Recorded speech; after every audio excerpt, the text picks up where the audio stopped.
हाय। ये जो फेब का महीना होता है ये घूमने फिरने के लिए स्पेशली नॉर्थ इंडिया में बहुत ही बढ़िया होता है। It's neither too cold not too hot. और अब हम दिल्ली वालों के लिए तो एक बहुत ही एक्साइटिंग चीज़ हुई है। दिल्ली मुंबई एक्सप्रेसवे का जो फर्स्ट पोर्शन है वो खुल चुका है and I am really excited to go there. और वहाँ जाने के लिए मेरे पास एक परफेक्ट गाड़ी है।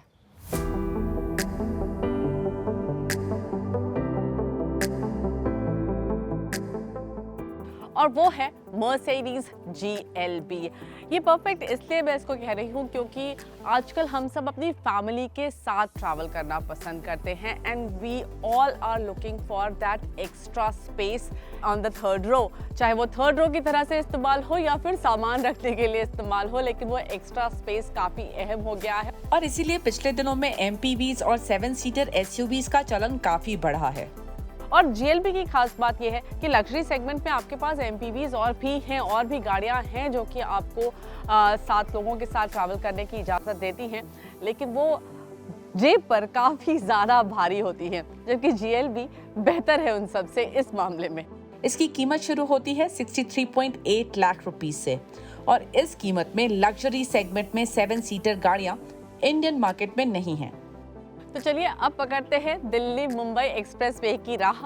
आपको GLB के बारे में तो बताऊंगी ही, लेकिन जो एक्सप्रेसवे का मेरा एक्सपीरियंस है वो शेयर करूंगी। Let's go.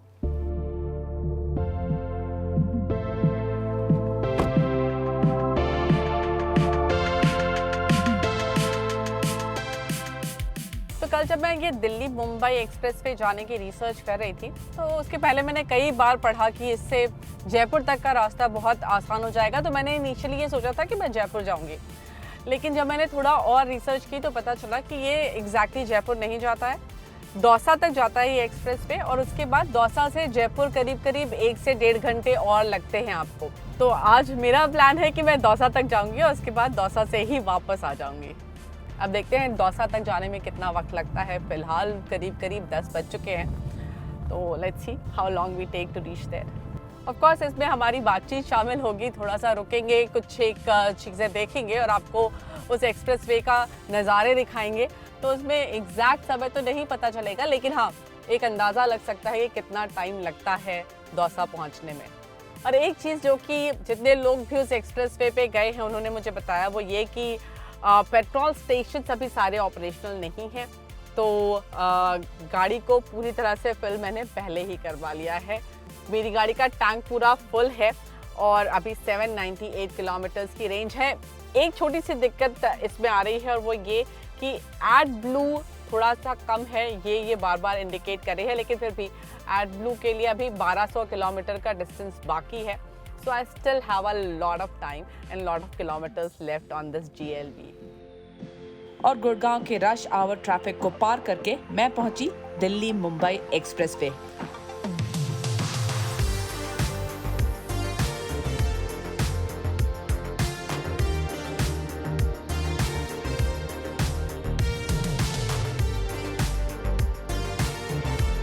और पहुंचते ही मेरी आंखें खुली की खुली रह गईं। My God, it is amazing. बहुत ही बढ़िया, 4 लेन बड़ी बड़ी और इतनी चौड़ा रास्ता, और क्या स्मूथ रास्ता है, बहुत मजा आ रहा है यहाँ पर। लगता ही नहीं है इंडिया की सड़क है। जब हम छोटे थे तब इस तरह की सड़क सिर्फ बाहर की फिल्मों में देखी थी, और अब जब ये इंडिया में इस तरह की सड़क आ चुकी है और इतना बेहतरीन इंफ्रास्ट्रक्चर दिख रहा है, एक सेंस ऑफ जॉय, एक सेंस ऑफ प्राइड मिलता है इसमें।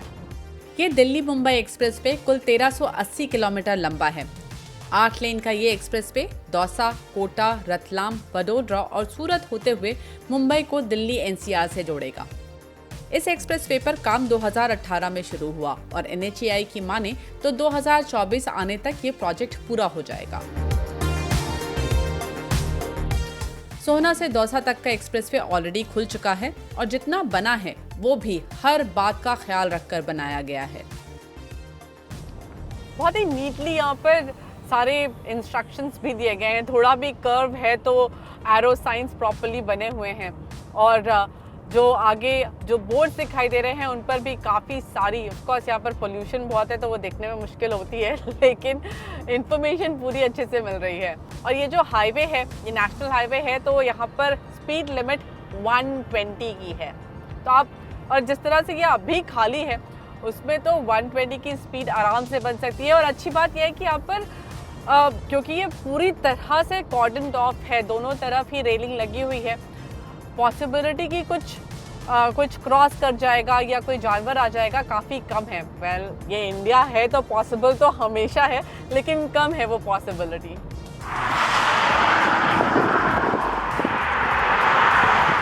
मैं काफ़ी दूर आ चुकी हूँ इस एक्सप्रेसवे पर, करीब 105 किलोमीटर का डिस्टेंस मैंने कवर कर लिया है।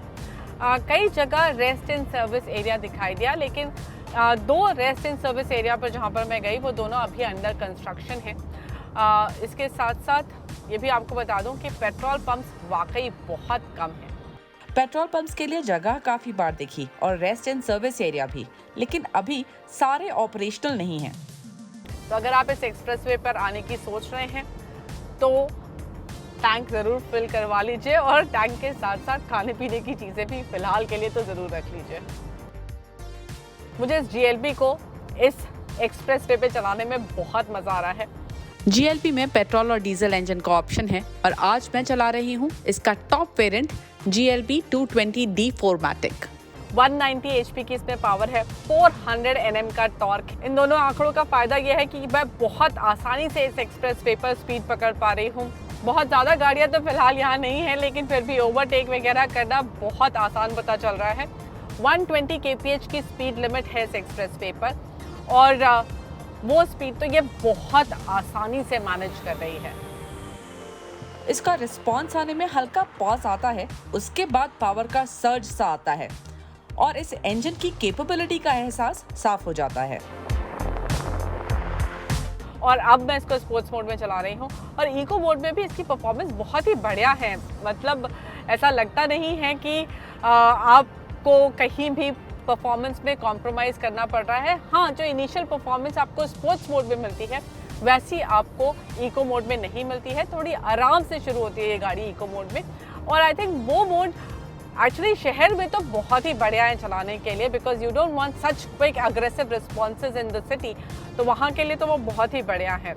इसकी राइड क्वालिटी की बात करूँ तो जब मैंने पहली बार GLB को चलाया था तो वो कोडाई कनाल में चलाया था, पहाड़ों वाला रास्ता था, वहाँ पर हेयरपिन बेंड्स और ट्विस्टेड रास्ता काफ़ी था, तो वहाँ पर थोड़ा सा बॉडी रोल मुझे इस गाड़ी में पता चला था।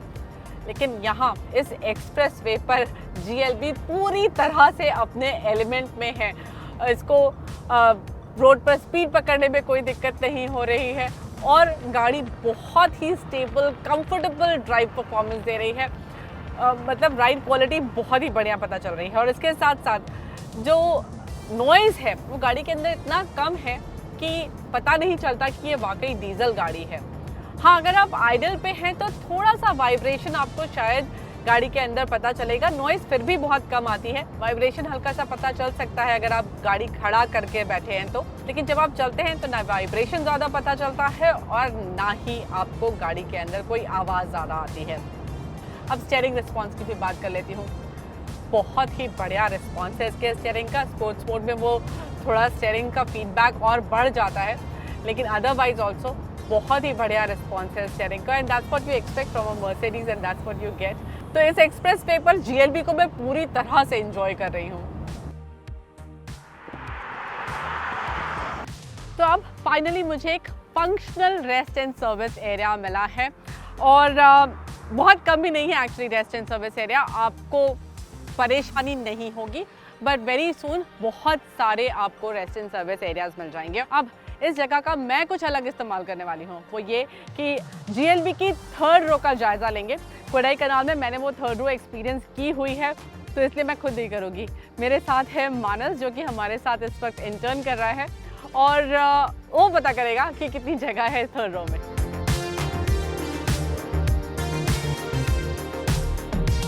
मानस, कैसा लग रहा है 3rd रो पर बैठकर? कितनी जगह है, ऑनेस्टली बताना। ऑनेस्टली 3rd रो में आइड से ठीक ठाक जगह है। मेरे को 2 अंडर थाई सपोर्ट जो है मेरा, वो मुझे कम लगा, प्लस मेरी पोजीशन भी बहुत नीज अप है, so that's a bit uncomfortable. तो ये सीट बच्चों के लिए ठीक है, लेकिन एडल्ट्स को यहाँ ज्यादा देर बैठना पसंद नहीं आएगा और हमें ज्यादा देर रुकना नहीं पसंद। तो अब फिर जारी रखते हैं आगे का सफर।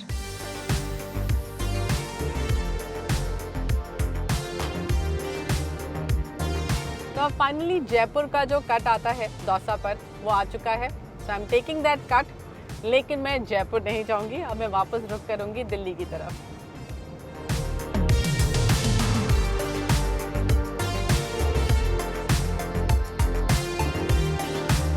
मैं अब वापस दिल्ली की तरफ जा रही हूँ। करीब 4:30 बजे तक मैं वापस दिल्ली पहुँच जाऊँगी, यानी कि दिल्ली से दौसा, दौसा से वापस। और हमने शूट में काफ़ी सारा टाइम लिया है, लंच किया है, सब कुछ करने के बाद भी हम 4:30 बजे तक वापस पहुँच जाएंगे। That's commendable. अब ये जो गाड़ी है ये बहुत कंफर्टेबल है, इसमें जो ड्राइव मिलती है वो बहुत स्मूथ है। गाड़ी के इंटीरियर्स बहुत अच्छे हैं, सीट्स बहुत कंफर्टेबल हैं। इस गाड़ी को चलाने में बिल्कुल एफर्टलेस ड्राइविंग है इसकी। उसके बाद ये रोड बिल्कुल मक्खन जैसी है, स्ट्रेट सीधी चलती जा रही है। तो ये जो पूरा ड्राइव का एक्सपीरियंस है वो थोड़ा सा मोनोटोनस हो जाता है। तो मेरी सलाह ये होगी आपके लिए कि दिल्ली मुंबई एक्सप्रेस वे पर निकले तो अपना फेवरेट म्यूज़िक लेकर चले। अगर आपका भी मन बन जाए इस एक्सप्रेस वे पर आने का तो 2-3 बातों का ध्यान रखिए। सबसे पहली बात, सबसे अहम बात ये कि स्पीड लिमिट का ज़रूर ध्यान रखें।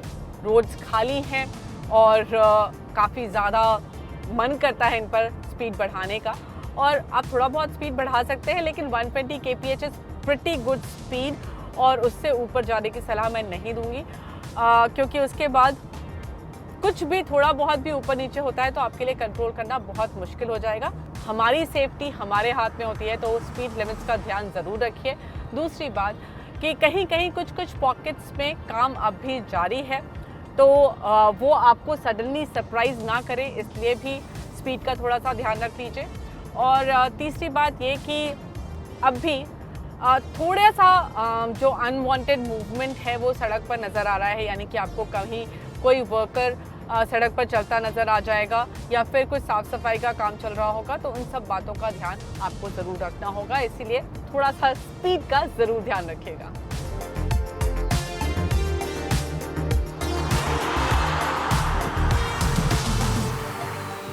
तो मैं वापस आ चुकी हूँ वहीं पर जहाँ से मैंने शुरुआत की थी। And what an amazing journey it has been.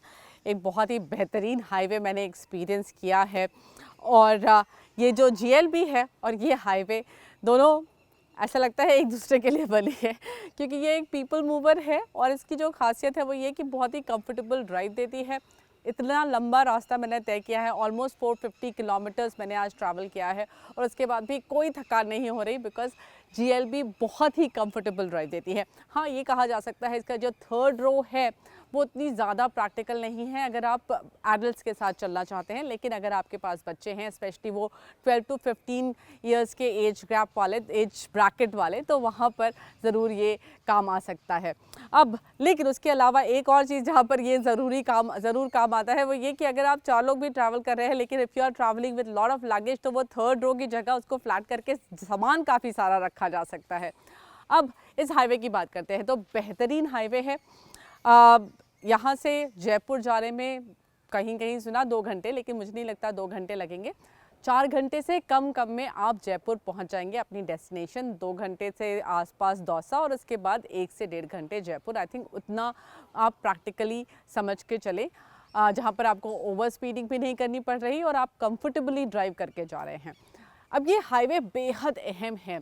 Delhi से मुंबई को तो ये जोड़ता ही है, 2 बड़े महानगरों को जोड़ रहा है, लेकिन उसके साथ साथ बीच में कई बहुत ही इम्पॉर्टेंट डेस्टिनेशंस हैं जिसको ये जोड़ रहा है। और ये डेस्टिनेशंस ना सिर्फ पर्सनल ट्रैवल के लिए इम्पॉर्टेंट है, कमर्शियल ट्रैवल के लिए भी बेहद इम्पॉर्टेंस रखते हैं। तो ये इंडिया की ग्रोथ में एक बड़ा सूत्रधार साबित हो सकता है, बड़ा कैटलिस्ट साबित हो सकता है। It's definitely an amazing highway. अब इतने अमेजिंग हाईवे को देखकर सुबह से मेरे मन में कई बार ये ख्याल आ रहा था कि इतनी सारी प्रोग्रेस हमने कर ली है, तो क्या ऑटोबान जैसा रोड भी हमें कभी मिल जाएगी जहाँ पर हमारे ऊपर स्पीड रिस्ट्रिक्शंस इतने ज़्यादा ना हों। Well, I am keeping my fingers crossed Thank you for watching. See you soon.